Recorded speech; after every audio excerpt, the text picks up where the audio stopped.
Hello and welcome to this edition of Dr. Clark's 101, The Living Classroom. And today we're talking Politics 101 with Professor George Amity. Greetings and welcome, my friend. How you been? Doing great, doing great. Yes, indeed. And before we begin, I just want to tell you it was an excellent retirement party that you had. Everyone turned out. It was fantastic. Got to see your family, the youngsters, the young ones, everyone. Yeah, And family from Mississippi. Yeah. isn't that something? Yes. Well, give it credit to my lovely wife who did an excellent job in putting that together. Well, it was beautiful, and everyone, the chancellor of the university, Oh, absolutely. so the University of New Orleans, and so many, and former chancellors and leadership. But it was so much love that was displayed that evening. It was just an appropriate time, and my wife and I walked away very happy and satisfied, and saying that we know how much you are loved in the community and appreciated. To say that, I'm just glad to have been a part of that. Well, I'm glad you were able to attend, and the love that was shown to me is unbelievable. Yes, and then your pastor. My pastor and my other people I grew up with, my high school classmates. There was just so many from various different parts of my life. My former students. Yes, And, former students. yeah, Yes. went back when I was director of urban studies in 1987. They were there. So I just want to thank everyone for supporting that effort. And I just like the fact that my last I'm going to say is that I like the fact that we talked about your unabiding faith. Absolutely. I saw the whole different side. Oh yeah, oh yeah. Well, Yes. my pastor had some choice words, and the other ministers that I interact with, I appreciate their comments, and they let me know how they really felt about me. And they were very good. And again, congratulations on your retirement. Thank And I know it's going to be some more beautiful Thank you. retirement years. Yeah, I'm still getting calls every day. To say the least. And again, we're going to talk some politics 101 today, and this is the time period now that we've came away from Election Tuesday. All around the country, it seems that now there have been a blue wave. And let's talk about this blue wave that's taking place, that took place in America, and the blue wave was Democrats. Seem to have some great wins across the board from New York to California and even down to Mississippi. Well, yes, sir. Well, the common denominator in all of the election results was the fact that even though he was not on the ballot, it was all about Donald Trump and his policies and the adverse effects of his policies on the United States voters and citizens. And we say his policies. It was Donald Trump said that, hey, that he attributed the blue wave to the fact that there was a polling difficulties, and he also said that the main reason was that because of the was taking place in Washington, that they're not meeting. Well, yes, and they're Yeah. not meeting because of him. So that's part The of government problem. shutdown. Yeah, I mean, he's the leader of the country, and we know that politics is the art of compromise, and you cannot just superimpose your will on everyone. And so the Democratic leaders have taken a stand. It's been costly for them to some extent because it's hurting a lot of their constituents. But if you cannot allow a president to just say, "I'm going to do what I want," and ignore everyone else. So it's interesting. Well, But you have a in Virginia. You have a governor, female governor, you have a governor elect. You have an attorney general that's been elected as Democrat, and also you have another and a lieutenant governor that's elected. Three individuals in Virginia. Then you drop down to Georgia, and you see that in Georgia as well. You find that public service commissioner and two public service commissioners elected there. And in New York City, you have the mayor that we all talk about, Mandani, who is the New York mayor elect as well, and he made history being young and also a Muslim. And then when you begin to look at New Jersey, you also find that New Jersey also Governor, has a yeah. governor elect and a lieutenant governor. My, this could this be an indicator an early indicator of what we may see in 2026, or this is just an aside? Do you think, Well, in your professional opinion? Yes, sir. okay, so I thought about this quite a bit because of the sweeping Democratic wins. The kind of California and New York results would, was kind of expected because the state of New York, the state of California, and the city of New York is kind of perceived as being extremely progressive. For them to elect a so-called democratic socialist mayor, so the question becomes: is this just an exception, or is this a trend that we see that's setting up for both the midterm elections in 26 and the presidential elections?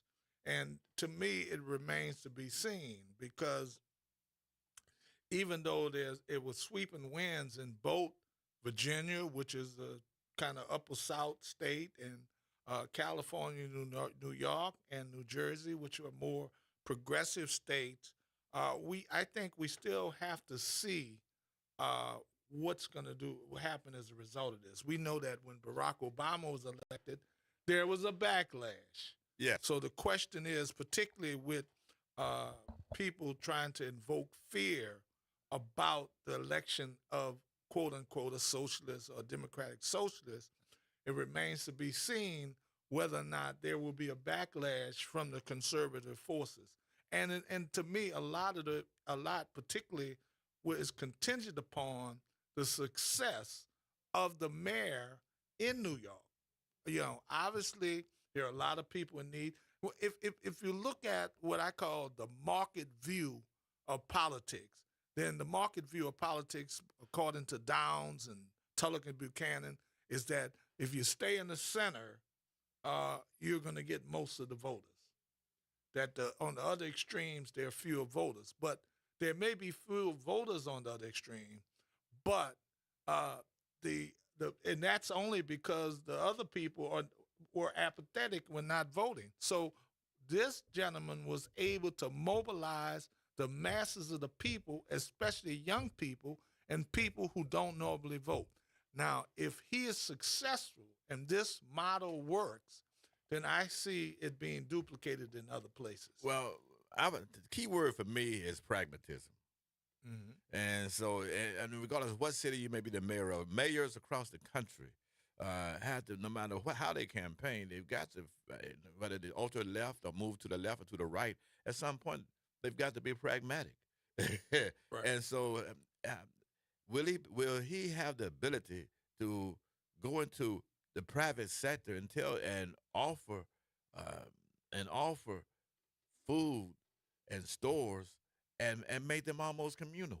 Right. Will he Right. have the ability as mayor to go into the community and make transportation free? I mean, Right. is that truly pragmatic in a city with several million people and where it's a city where is capitalism reigns supreme? Yes, sir. Well, it remains to be Okay. seen. I mean, I understand uh, we have a capitalist system, but it's not a pure capitalist system. Right. We already have social welfare, but he is speaking to the hurt of the people. When he speaks to rent control, when he speaks to free transit, he's speaking to the hurt of the people. And the ability, it only goes to show when you have the ability to address the hurt of the masses of people, then it results in election. But governance is different. And as I just got finished saying about Donald Trump, that it's the art of compromise. So I think at some point, he's going to have to compromise with some of the forces there. But as far as we don't have a pure capitalist system right now, we have social welfare programs, and he is not talking about, to me, pure socialism, pure capitalism, communism is one in which the government controls the means of production and the private sector. That will never happen in New York.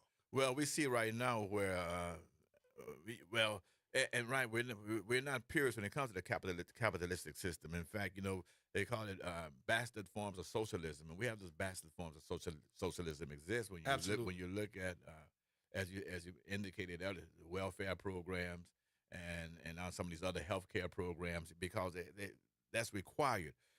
Because again, it becomes pragmatic because you can't afford to have people running around the country poor, Right. needy. The depression taught us that.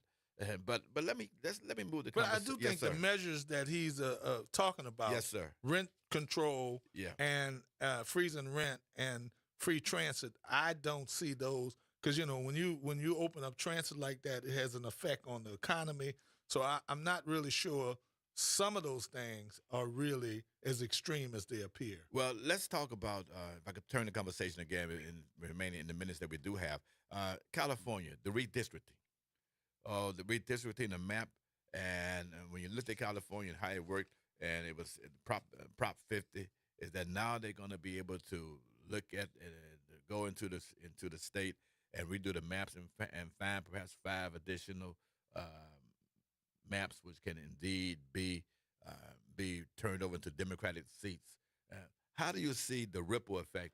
Because I say ripple effect because that's a byproduct of what the president was doing in Texas and asked Texas to do. So, what do you see the byproduct of California Well, responding, the fact and did they respond correctly the fact in your of view? Yes, sir. them getting 65% of the vote in California for adding those additional seats, it's at the end of the day, we don't know how that's going to be settled because it wasn't just about Texas and California. It's also about other states, Missouri and other states that are talking about doing the same thing, whether they weigh in. And then we also have to have a final verdict by the U.S. Supreme Court.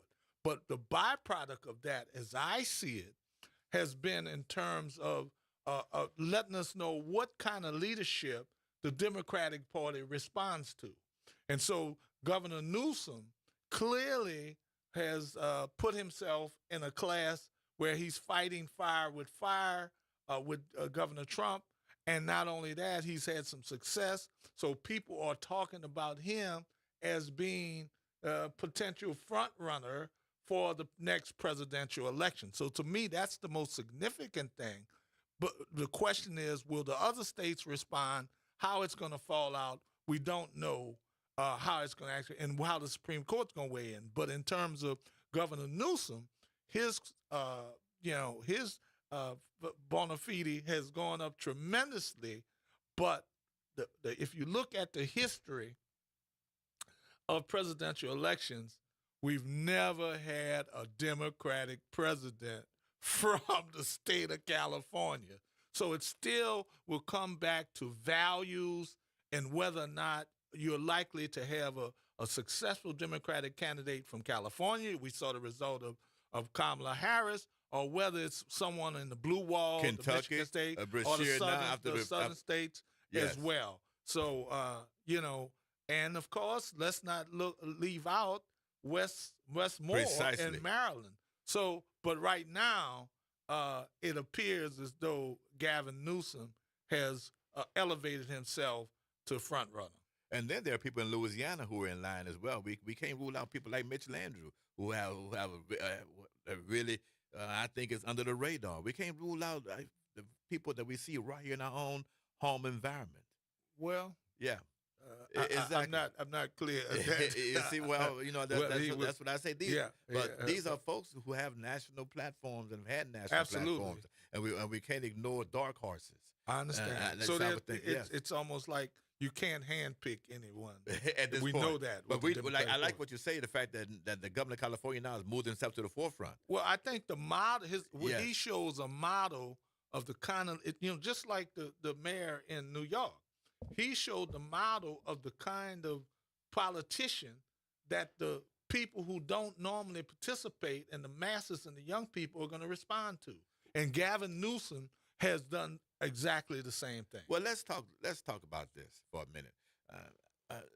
The part and parcel to the issue that's being delivered is that the Republicans have been using the cultural wars as a wedge issue, and they've been and not the Republicans vis-a-vis Donald Trump, and the cultural wars were workable.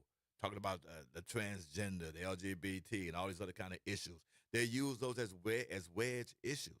But here comes this young upstart that use the economic Absolutely. And that's the model. populism and say Absolutely. it's not cultural. It's not the cultural wars that's important. It's the economic wars that's important. And that's what's going to bring people into the Absolutely. Democratic fold. Yes, sir. And those are the values that I'm talking about. All right. That the entire country, irregardless, will respond to.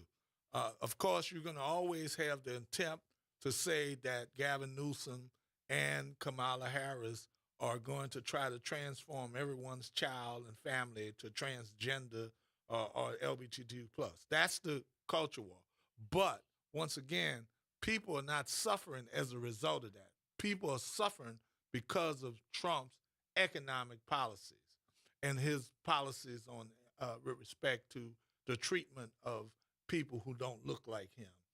We see him trying to impose a kind of replacement theory, bringing in South Africans to why and being in a position to have millionaires and billionaires to help them to succeed in this country. And possibly, what is his plan?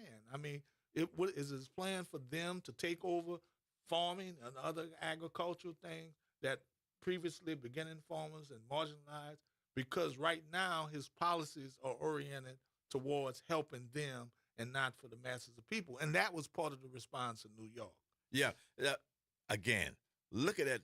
It has a Democratic Party, not just a Democratic Party, is now the mayor elect of New York is presenting himself as being the perfect foil for Donald Trump and the Republicans. Absolutely. And the nature of this is that he's asking for it. We saw his last night. We saw his speech that he gave, and he said that to President Trump, if you can hear me, and I know you're listening, turn up the volume. Yes, turn up the volume. Right. Turn it up.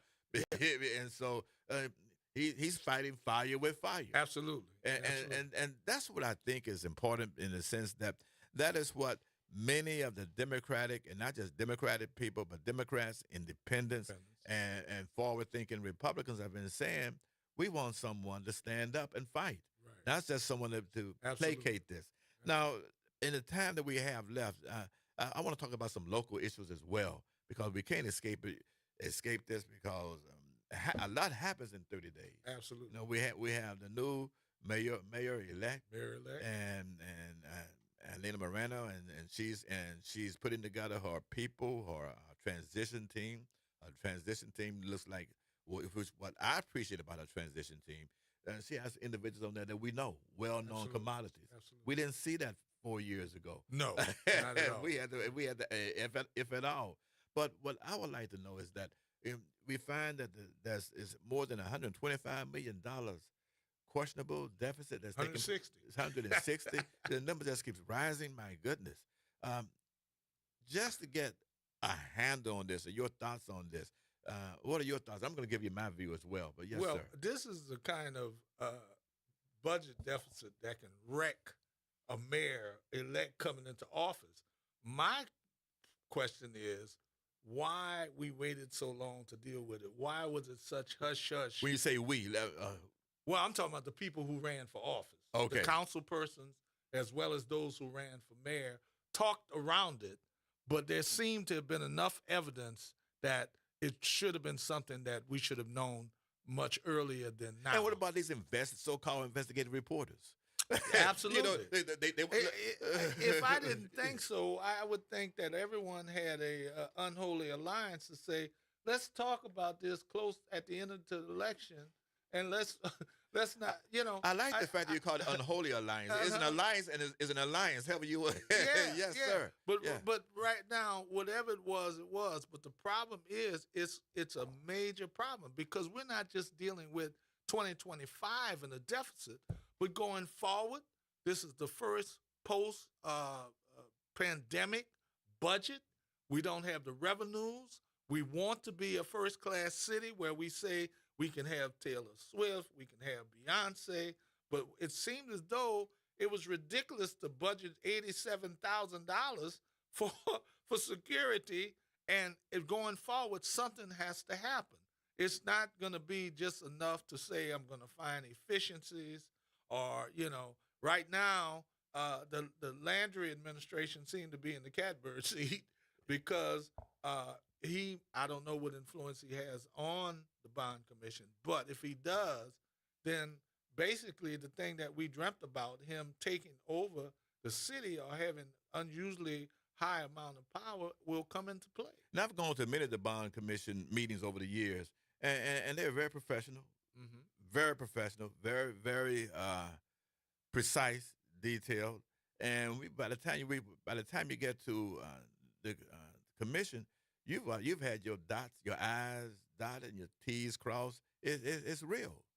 But to look at this and for them to say we can't accept it because if we do, then we would just have an overseer. Absolutely. And you Yes. want a partner, and you want someone that can have transparency. But the question is Landry another Donald Trump? Does he have the kind of control over the bond commission in the Republican Party that Donald Trump has? And if that's not, we saw him with respect to the LSU coach thing. I mean, Yeah. out of clear blue sky, and no one bred a word even about putting a statue up for Charlie Kirk. The only person came out, you didn't hear anything from legislators or nobody. The only person talk up was Flo J. Johnson. Yeah, and that was respect to her coach. Isn't that something? So it's interesting to see how far. Obviously, this deficit is not going to be closed without the bond money. Otherwise, there's going to be some serious cuts in the city of New Orleans. Can it be something? What would be? I know this is hard to say, but what would you recommend? Well, I would definitely. Because so Yeah, from I'm the- asking it because the council and the mayor are unified. Yeah, Yes. I'm from the school of thought that every entity has to absolve a small part of it. I mean, I think in terms of contracts, that you got to go back and look at contracts and where the contracts can be undone or not done in the future. And I know that's not one. Secondly, you got to look at early retirement packages. I mean, particularly for the future. I mean, I'm retired because Suno offered an early retirement package. So you have to be a little more innovative.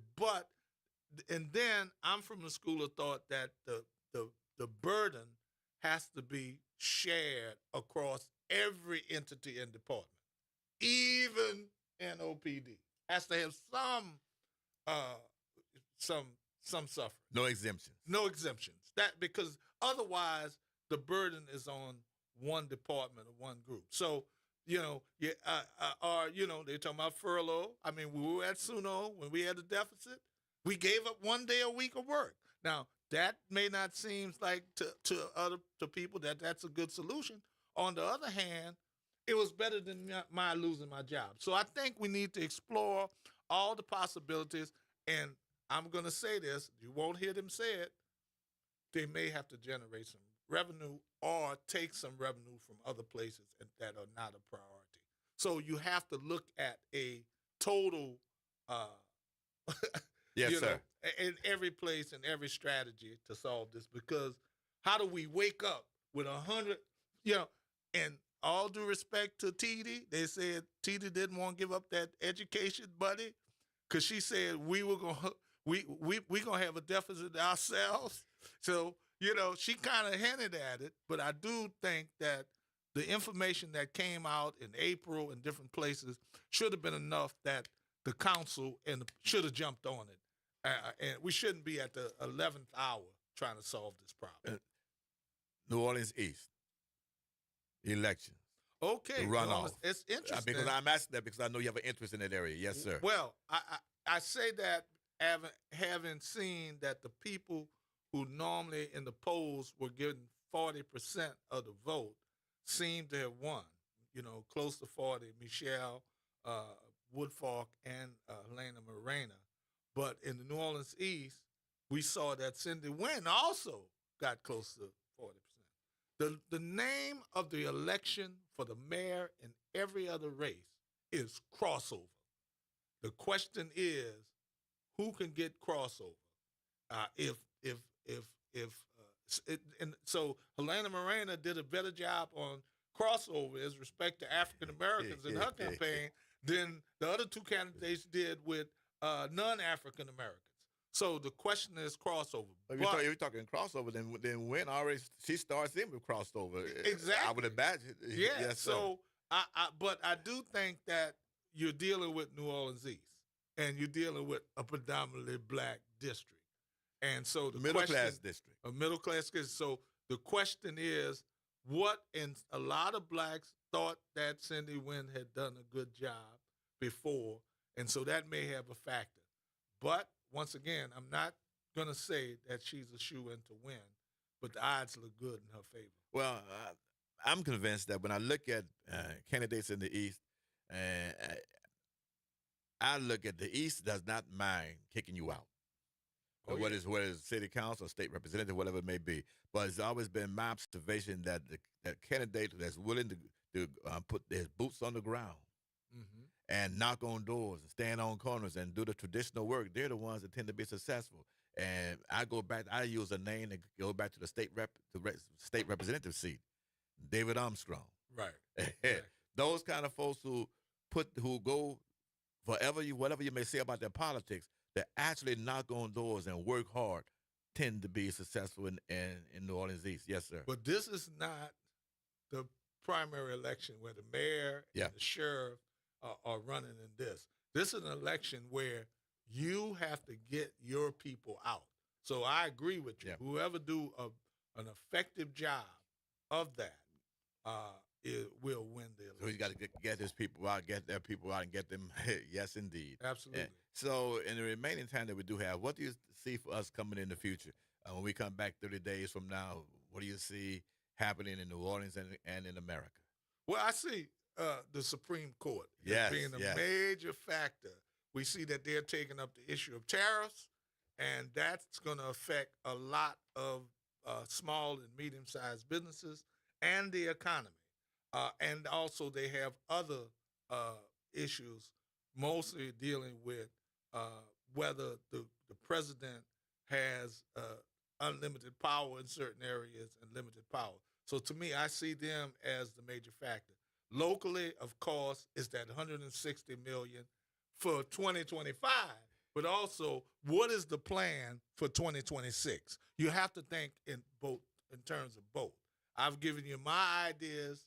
I'd like to see what their ideas are. Oh, and we are waiting to see that. And from whether it's New Orleans or New York, right. we want to see. Absolutely. We want to see who's going to be on the platform. We're going to be the people who are going to be part of that new management team. Absolutely. Yes, and again, I let my producers know that this is Dr. Clark's Living Classroom, and you can follow me on all platforms on social media. And as always, it's been a pleasure.